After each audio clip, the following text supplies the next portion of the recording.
At least 6 people have been killed and 53 wounded in an explosion in a busy area of central Istanbul, Turkish authorities have said.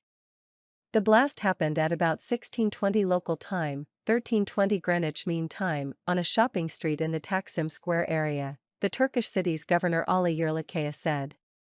It is unclear what caused the explosion, which appears to have been captured on social media videos. President Recep Tayyip Erdogan said the perpetrators would be punished. BBC correspondent Orla Garin, who was in the area, said there was a heavy police presence around Istiklal Street, which had been cordoned off. Helicopters were circling overhead as ambulances went back and forth. Eyewitness Semil Denitsi was about 50 meters, 54 yards away when he heard the explosion. I saw 3 or 4 people on the ground, he told AFP.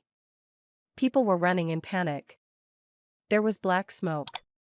The noise was so strong, almost deafening, he said. The street, usually packed with shoppers, was previously targeted by a suicide bomber in 2016.